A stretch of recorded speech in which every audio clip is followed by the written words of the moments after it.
Todos conseguem visualizar bem, pessoal? Sim, perfeito. Sim, Gente, então Certíssimo. Sim.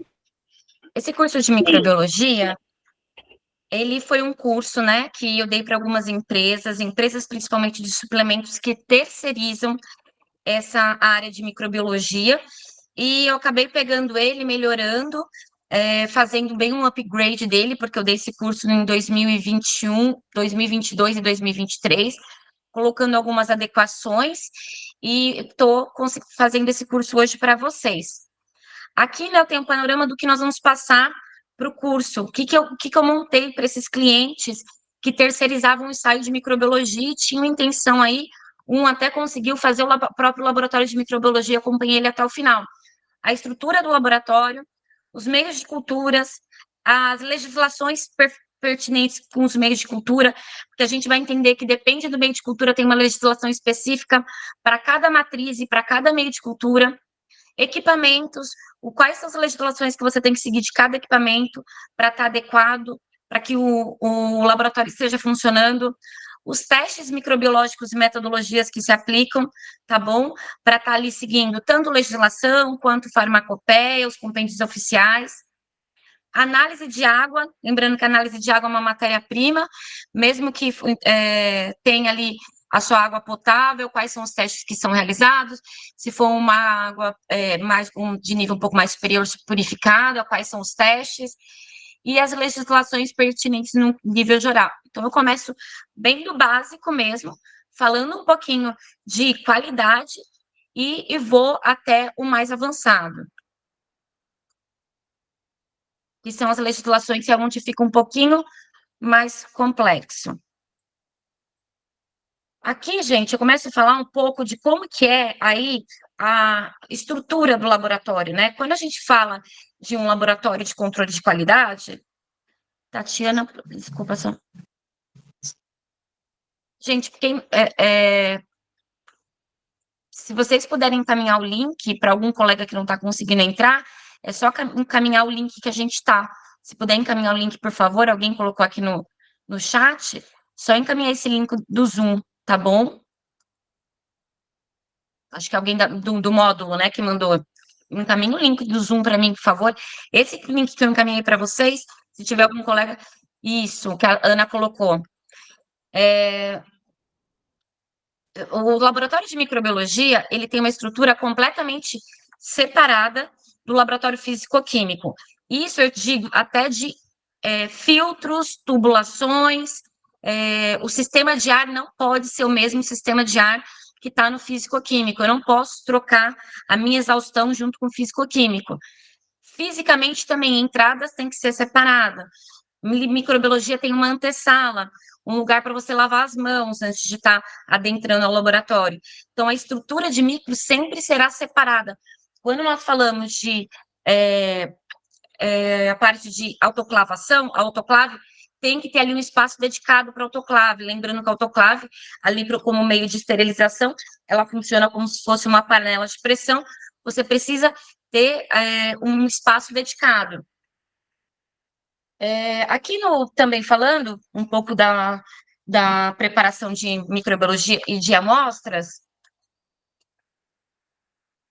sempre que você for realizar uma segregação, uma preparação para análise de microbiologia, deve-se ter todo um controle. Se for uma água, você vai coletar uma água para análise microbiológica, você vai ter ali todo um cuidado com passar álcool antes da coleta, porque ali onde você vai fazer a coleta de água vai estar exposto a micro-organismo.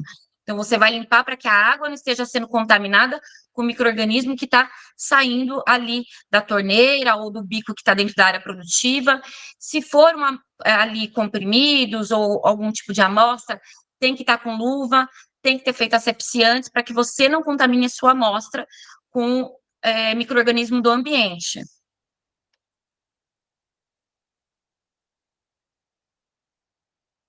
Aqui, eu falo também o que seria o controle de qualidade, né? O que engloba aí o controle de qualidade?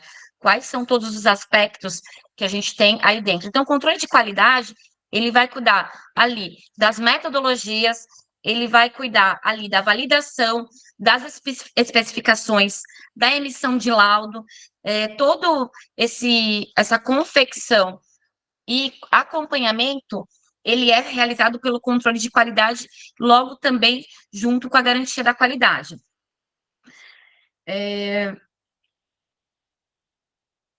Quando a gente fala de limpeza e desinfecção, muitas vezes as pessoas pensam que a limpeza, né, do laboratório de controle de qualidade, ele vai ser feito só com álcool. Mas hoje, na literatura, já é bem escrito que existem micro-organismos resistentes a álcool. Então, quando eu trabalhava com um laboratório de microbiologia industrial, o que nós fazíamos? Uma semana, nós limpávamos tudo com álcool, na outra semana, nós usávamos germicida.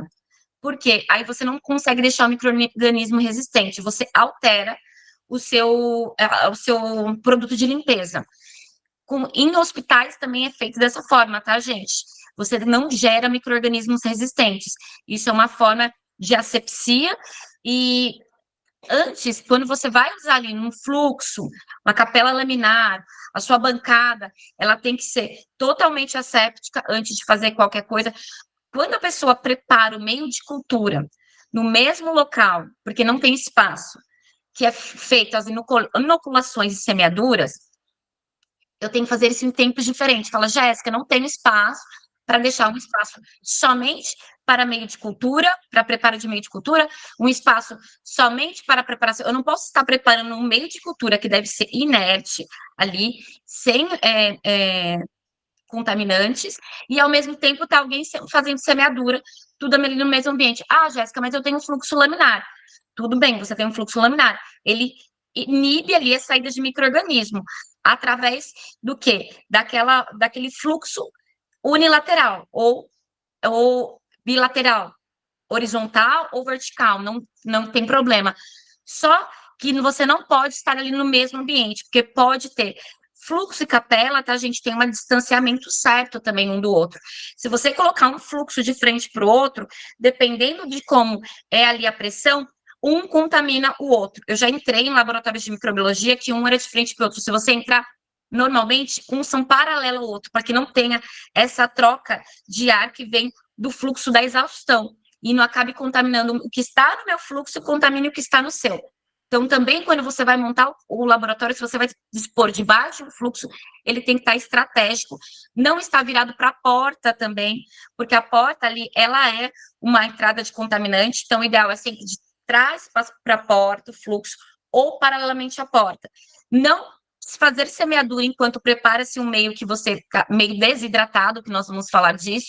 Então, tem esses certos manejos da microbiologia que é diferente para quem está acostumado com controle físico-químico, que você não precisa desse excesso de cuidados, como na micro.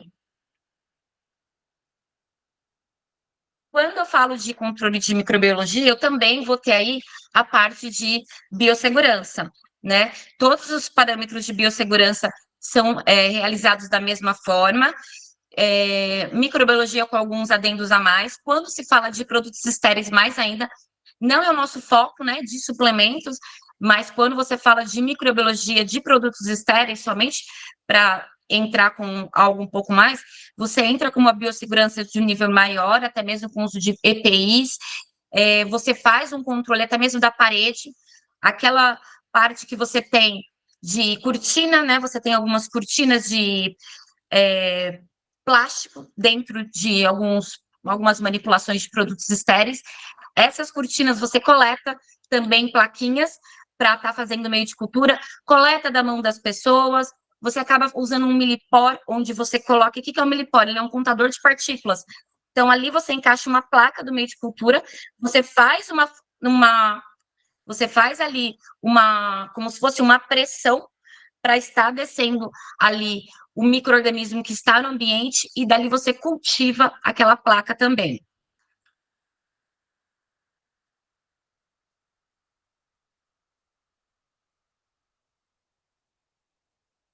Quando nós falamos em laboratório de microbiologia, nós temos aí 4 classificações, né?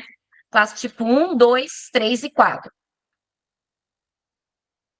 1 é o ideal que não contenha micro-organismo que causa ali doença para o indivíduo. Normalmente é o que nós utilizamos aí nas indústrias de suplementos e também de medicamentos. Se você for ver ali algum micro-organismo, acaba sendo um micro-organismo ambiental, um micro-organismo que não é tão virulento ou patológico. O grupo 2 acaba se assemelhando mais ao que nós encontramos em hospitais. Grupo 3 também acaba aí entrando com que assimilam ao número de hospitais, aos hospitais que têm maior contaminantes e infecção muito maior. E temos também o grupo 4, que aí já são super patógenos, né? Eu coloco aí como exemplo também do vírus do Ebola. O que muda dessas classificações, né? O nível de segurança que você vai ter dentro do laboratório. Então, hoje, no nosso laboratório, que fica aí entre a classe risco 1 e 2, você vai ter um nível de segurança muito menor. Com exceção, né, gente, quando a gente fala de produtos estéreis.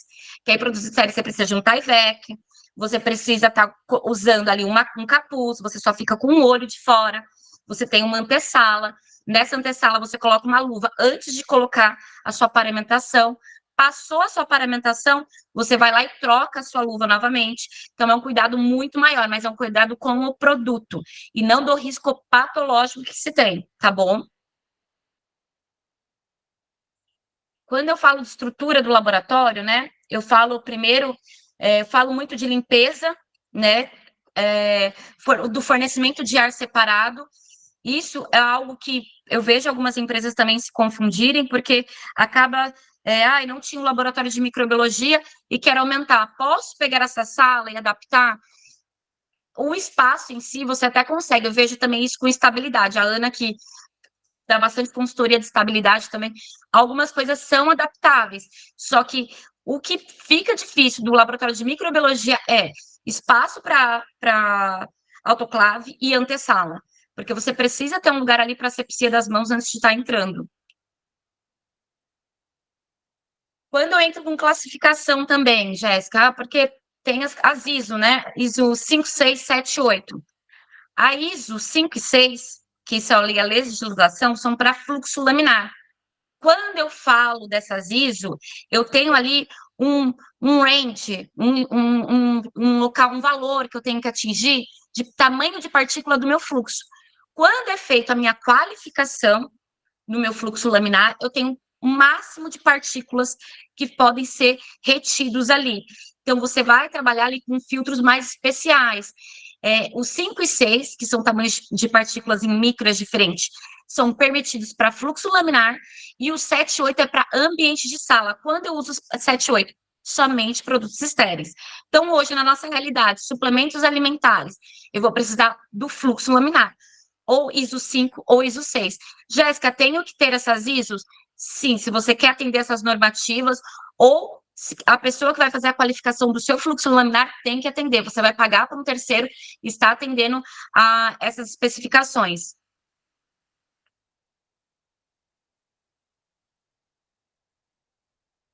Aonde tem? Aqui eu coloco, ó, nessa tabela, eu coloco da ISO 1 até o 9, que muda o tamanho de partícula, né? E aí cada ISO se direciona a algum componente ali do setor de microbiologia. Hoje, para nós, né, que seria para o fluxo laminar, seria o 5, 6. Normalmente, o 7 e 8 é de sala, mas aí tem algumas salas mais específicas que são 9. Quanto maior a ISO, menor é a partícula que eu vou poder ter ali passante no meu filtro, tá?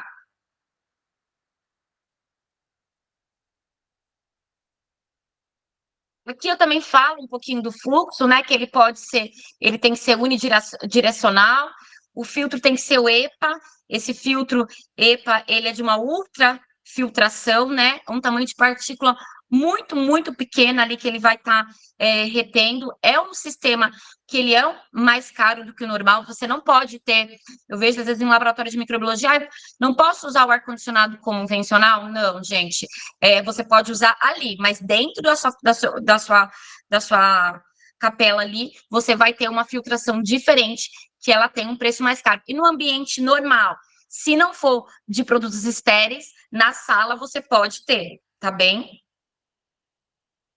Eu vou colocando algumas normas, as que não são de acesso limitado, né? Porque tem ISO que a gente não consegue acessar gratuito na internet. Algumas de microbiologia chegam a custar $300 em média. As que não são, eu vou me enviar no final do curso, as legislações que não são pagas, que eu consigo gratuitamente, e vou enviar também o material para vocês.